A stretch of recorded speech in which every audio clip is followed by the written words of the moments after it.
This is after step 13, I think, in the Tamiya Avante Black Special build. And I have, as you can see, the upper chassis plate installed, motors installed, the rear and front gearboxes are installed.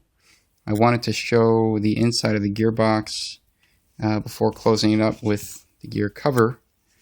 This rear gearbox has 5 gears in it, which is quite a bit if you consider that modern four-wheel drive chassis have maybe 3 or 4 gears per gearbox. Front gearbox is less complicated, but here is the ball diff.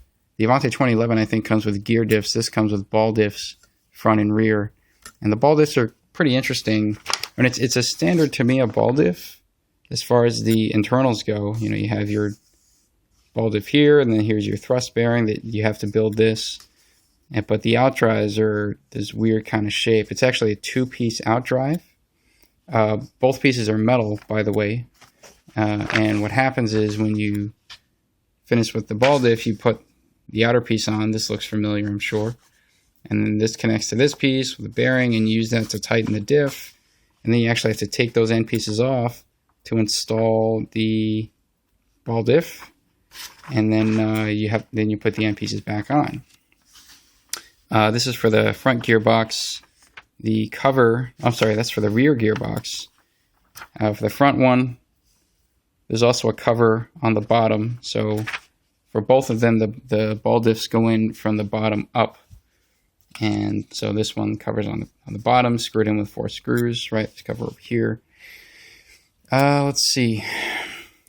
The motor, if you get this and you get a brushless motor, you'll have to install it with the wires pointing down this way, because on the upper deck here, there's not enough space between the inside edge of the plate and the end of the motor to fit your motor wires up this way. I tried doing that, and this was getting in the way, or the wires were getting in the way, whichever you want to look at it. Couldn't install this, so I had to take the motor out. There's one screw here, and there's one down here. So the motor pulls out, and there's a motor mount that the motor mounts on. Take 2 screws out from there, rotate it, screw it all back in. And so now these are pointing down this way. I'll eventually route them up and around like this. Let's see. Kind of interesting that the center drive shaft here is at an angle, as you can see.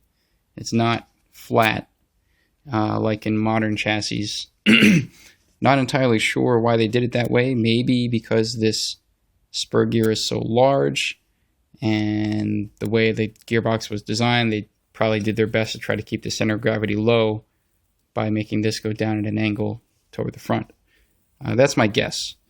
Before you even install the top plate, you do have to install some of the suspension components here. This is for the rear, and these are very interesting. There's a whole bunch of these guys that will eventually be installed, and it's just like a metal ball cup with a metal ball in the middle, and they're very smooth, very nice. And you put a screw in, put a little nut in there, and then you install this plastic piece on. And since the plastic piece is not pre-tapped, you can either tap it before installing this, or basically put a nut driver shaft or hex driver shaft or something through this hole to give yourself more torque to screw this on. Let's see. Oh, right. One more thing. In the first video, I talked about the torque splitter, and I was actually wrong. The torque splitter is really just a one-way center ball bearing. There's nothing other than that. It's very simple, and it mounts inside this gear here. And there is an optional spacer that the kit comes with in case you want to lock the ball bearing that you can install, and it'll lock it so that you have full-time four-wheel drive in both acceleration and braking. I figured I would just try it with the torque splitter not locked out. So we'll see how that works.